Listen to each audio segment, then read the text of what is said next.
கொடைக்கானல் பிரதேசத்தில் விளையும், அப்புறம் ஊட்டி பக்கம் கொஞ்சம் விளையும், கேரளாவில் விளையும், கர்நாடகாவில் கூர்குங்கிற ஒரு பிரதேசத்தில் ரொம்ப அதிகமாக விளைவிக்கப்படுது. அந்த காஃபி ஒரு பிளான்ட்ல எப்படி ஒரு ஃப்ரூட்டா ஹார்வெஸ்ட் பண்ணி அதை ப்ராசஸ் பண்ணி அதில் இருக்கிற பீனை எடுத்து அந்த பீனை திருப்பியும் ப்ராசஸ் பண்ணி பவுடர் ஆக்கி ரோஸ்ட் பண்ணி பவுடர் ஆக்கி அதை வேற இடத்துக்கு வேற கண்ட்ரிஸ்க்கு கிட்டத்தட்ட 47 கண்ட்ரிக்கு இந்தியாவிலேருந்து எக்ஸ்போர்ட் பண்ணுறோம். ஸோ இந்தியாவில் தயாராகிற ஒரு பொருள், ஒரு விளைவிக்கப்படுற ஒரு பயிர், ஓகே, கேஷ் கிராப் காஃபிங்கிற ஒரு பிளான்டோடைய சீடு, அதை ஹார்வெஸ்ட் பண்ணி உலகம் ஃபுல்லாக போகுது. அப்போ சப்ளை செயின்ங்கிறது source point and destination point. Source பாயிண்ட்டை நம்ம கொடைக்கானல்ல நீ விஷுவலைஸ் பண்ணு. கொடைக்கானல்ல விளைவிக்கப்படுகிற காஃபியை என்னென்ன ஸ்டேஜ் எல்லாம் அது மாறி எப்படி கஸ்டமரை சென்றடையும். நம்ம காஃபி எப்படி குடிக்கிறோம்? ஃபில்டர் காஃபியாக குடிக்கிறோம். ஓகே, கிரவுண்ட் பண்ணி வீட்டிலேயே பொடி பண்ணி சிக்கரி கலந்து சர்க்கரை சேர்த்து குடிக்கிறோம். ஆனால் in international customer there are number of varieties, more than 100 varieties of coffee as a drink.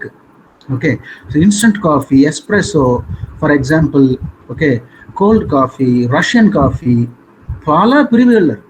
Okay, உலகத்திலே பெட்ரோலுக்கு அடுத்து அதிகம் ட்ரேட் பண்ணக்கூடிய commodity coffee. Okay, one of the complex supply chain again coffee.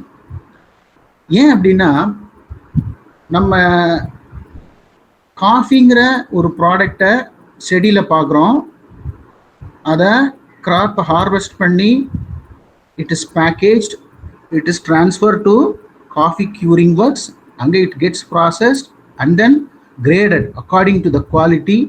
அந்த குவாலிட்டிக்கு ஏற்ற மாதிரி whether only some premium quality will be considered for green coffee, other coffees are considered as some other coffee, the quality கம்மியாக இருக்கிற coffee. So இந்த process எல்லாம் முடிஞ்சு export certification வாங்கணும் அப்படின்னா it's a very tedious process, very tedious process. Say for example இந்தியாவில் Tata coffee limited அப்படிங்கிற company இருக்குது. ஸோ அந்த கம்பெனி இந்த ஏற்றுமதியில் அதிகமாக ஈடுபடுது. அது தவிர there are many more companies. So இப்போ ட்ரை டு அண்டர்ஸ்டாண்ட் காஃபிங்கிற ஒரு பொருள். It is in mathematical modelling language we call it single item. Okay, and the next sentence is multi echelon.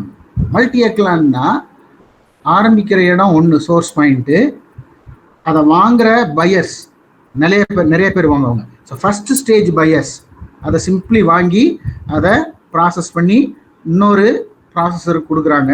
So second stage echelon, third stage, fourth stage, ஒரு 5-6 value அடிஷனுக்கு பிறகு அது ஒரு finished ப்ராடக்டாக மாறுது. Okay, so அந்த finished product is called sometimes instant coffee or sometimes premium coffee.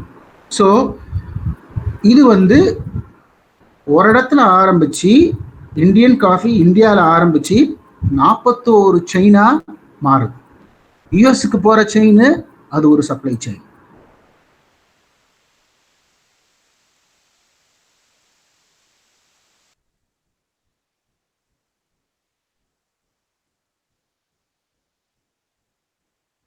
Europe கண்ட்ரிஸ்க்கு போறது அது ஒரு supply chain. So this is the fundamental problem of supply chain. How to optimize the inventory movement, how to reduce the cost of inventory. இந்த இன்வென்ட்ரியில் ஒரு பொருள் தயாரிக்கிற இடத்துல இருந்து நம்ம கஸ்டமருக்கு வரணும் அப்படின்னா தயாரிப்பு செலவு மட்டும் பத்தாது.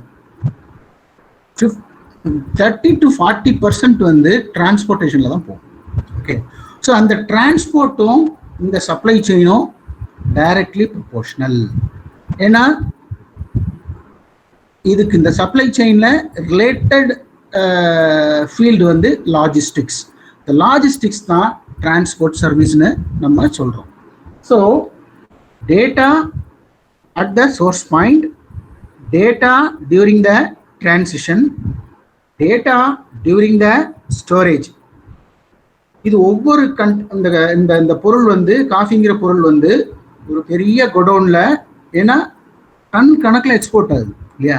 You need a storehouse, big storehouse. So அது வந்து எல்லா இடத்துலையும் இருக்காது. ஒரு சில இந்தியாவில், தமிழ்நாட்டில் ஒரு 5-6 இடத்துல பெரிய லாஜிஸ்டிக் ஸ்டோர் ஹவுஸ் இருக்கும். ஸோ அங்கே ஸ்டோர் பண்ணி வச்சுட்டு பையர்ஸ் அங்கேருந்து வாங்கி அதை வெளிநாடுகளுக்கு ஏற்றுமதி பண்ணுறாங்க. ஸோ இது மாதிரி ஒரு பெரிய ப்ராஜெக்டை, டேட்டாவை சோர்ஸ் பாயிண்ட்லேருந்து எண்ட் பாயிண்ட் வரைக்கும் அனலைஸ் பண்ணுற டேட்டா சயின்ஸுக்கு பேர் சப்ளை செயின் டேட்டா அனலிட்டிக்ஸ். உன்னுடைய லாஜிஸ்டிக்ஸ் ஆப்ரேஷனை எவ்வளவு குறைக்கிறோமோ அவ்வளவு குறைச்சா the cost of அந்த ப்ராடியூஸோடைய காஸ்ட் வந்து குறையும். So that customer will buy more. Okay, now let me start about supply chain. Now what is CRM? Business இன்டெலிஜென்ஸில் ரெண்டு ஏரியா ரொம்ப ரொம்ப முக்கியம். ஒன்று supply chain, the other one is CRM module. What is CRM? Anybody? யார் சொன்னது இது? Hariram. Very good, very good, very good. So customer relationship management is the, எப்படி சப்ளை செயின் ரெண்டு கண்ணு மாதிரி. ஒரு மனுஷனுக்கு கண் எவ்வளவு முக்கியமோ அது மாதிரி சப்ளை செயின் எவ்வளவு முக்கியமோ அவ்வளவு முக்கியம் கஸ்டமர் ரிலேஷன்ஷிப் மேனேஜ்மெண்ட். ஓகே, சிஆர்எம்ங்கிறது வேற ஒன்றும் இல்லை. ஒரு பெரிய மால் இருக்கு, ஒரு பெரிய ஒரு டிபார்ட்மெண்டல் ஸ்டோர் இருக்கு, அவங்களுக்கு ஒரு வெப்சைட் இருக்கு. அந்த வெப்சைட்டுக்கு எப்படி கஸ்டமர்ஸை ஆன்லைனில் வர வைக்கிறது?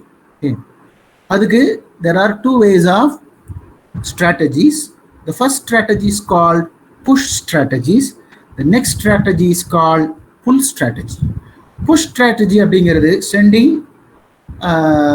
campaigns, ஓகே, ப்ரோஷர்ஸ் அனுப்புறது, இன்விடேஷன்ஸ் அனுப்புறது, அந்த கடையோடைய ப்ராடியூஸ், ஒரு இம்பார்ட்டன்ட் முக்கியமான ப்ராடியூஸ் அங்கே இருக்குன்னா அதை விளம்பரத்துக்கு நம்ம மெயிலர்ஸ் அனுப்புறது. இது மாதிரியான ஸ்ட்ராட்டஜிக்கு பேர் புஷ் ஸ்ட்ராட்டஜிஸ். புல் ஸ்ட்ராட்டஜின்னா என்னவா இருக்கும்? கஸ்டமரை நம்ம வர வைக்கணும் அப்படின்னா pull strategy is very important. ஒரு புல் ஸ்ட்ராட்டஜி வேணும் அப்படின்னா அதுக்கு முக்கியமான டூல் எது? Advertisement sir, ads, commercials. ஆடுங்கிறது டூலு, பட் டெக்னாலஜி வைஸ் நம்ம எதை யூஸ் பண்றோம்? ஒரு கஸ்டமரை நமக்குள்ள ஸ்டெப் இன் பண்ண ஆஃபர் சார். என்னமா ஆஃபர் கொடுக்குறோம். அதெல்லாம் வந்து ஒரு மைக்ரோ சர்வீசஸ். மெயினா என்ன டெக்னாலஜி இப்ப இதுல பயன்படுது? மக்களை சோஷியல் மீடியா, கஸ்டமருடைய எல்லாத்தையும் ஒரு கம்பெனியோடைய வெப்சைட்டுக்கு ஒரு இடத்துல சேர்க்கணும் இல்லையா? அப்ப அந்த வெப்சைட்டுங்கிற அந்த டெக்னாலஜி இஸ் இம்பார்ட்டன்ட் இல்லையா?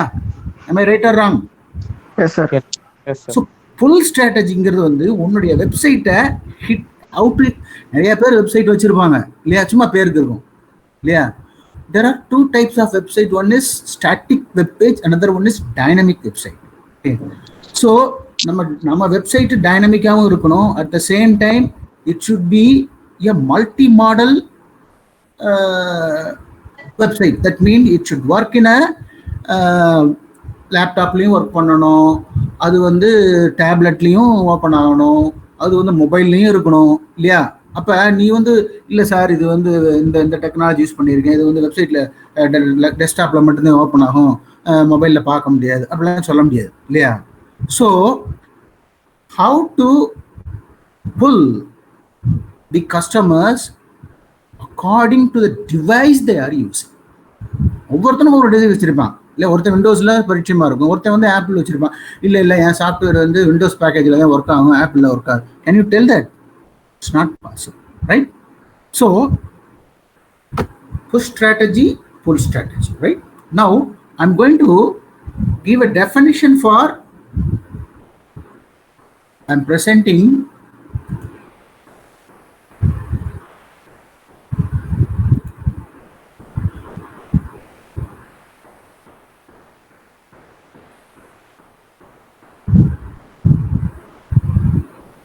Vignesh? Vignesh?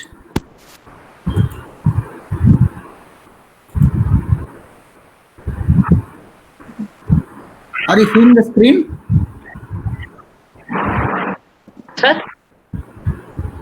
அந்த ஷேர் பண்ண முடியல அந்த நான் இப்ப பிரசன்ட் பண்றேன் Okay. கொடுக்குதா பாரு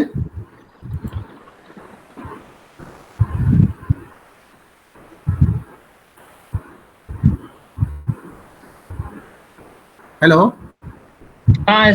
பாக்குறேன் சார்.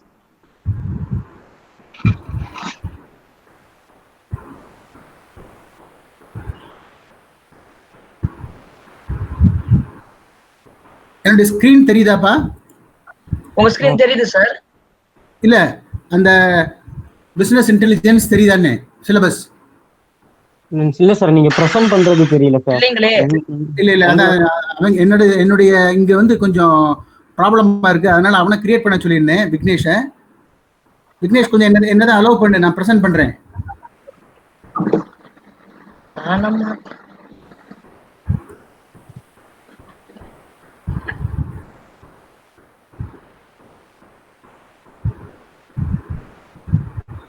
சார் அலோலாம் பண்ண வேண்டாம் சார், யார் வேணாலும் பிரசன்ட் பண்ணலாம். நீங்க இருக்கும் பாருங்க சார். கீழே இருக்கும் பாருங்க சார், பிரசன்ட் நவ் பட்டன் கீழே இருக்கும் சார். வருதா?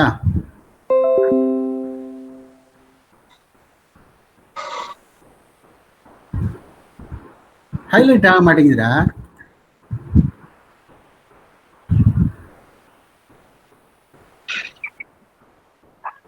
அதான் ஷேர் பண்ண முடியல, அது ஏதாவது ப்ராப்ளமா இருக்கு. ஒரு நிமிஷம்.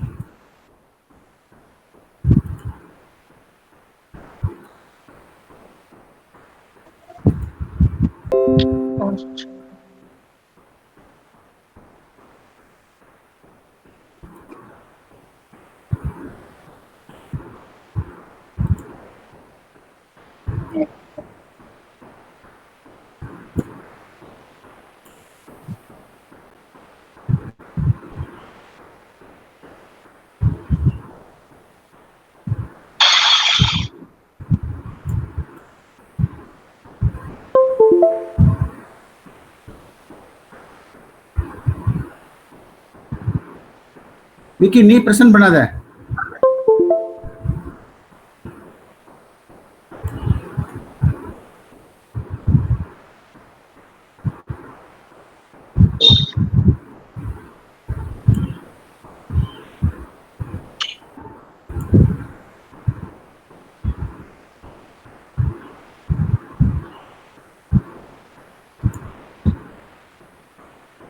Okay, let us discuss something else. Okay, the next time I'll show you. 1 second.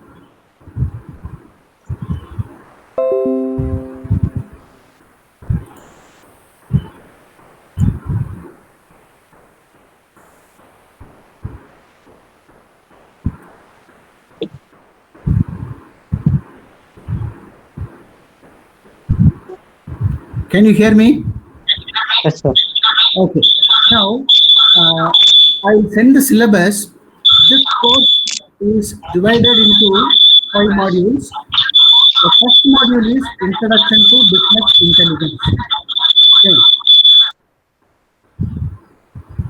The topics are business pressures, responses, support model, managerial decision making, information systems, support for decision making, framework for business intelligence, business analytics overview, brief introduction to big data analytics, decision making, introduction and definition, phases of decision making. Okay, so as you all aware, I think you have learned introduction of data science. Am I right? Introduction to data science படிச்சிட்டீங்களா? Yes sir, second sum. Yes, sir. Yes sir.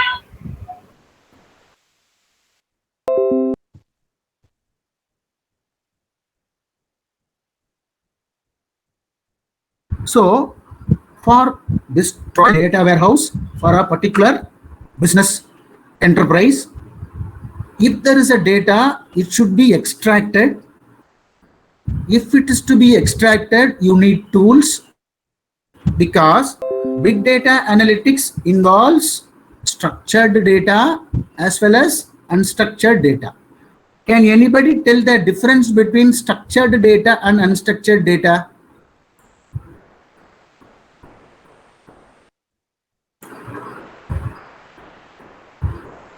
Hello? Ah. Okay. Yeah. So very specifically, structured data is your RDBMS data records. Okay, wherein you have stored the data in a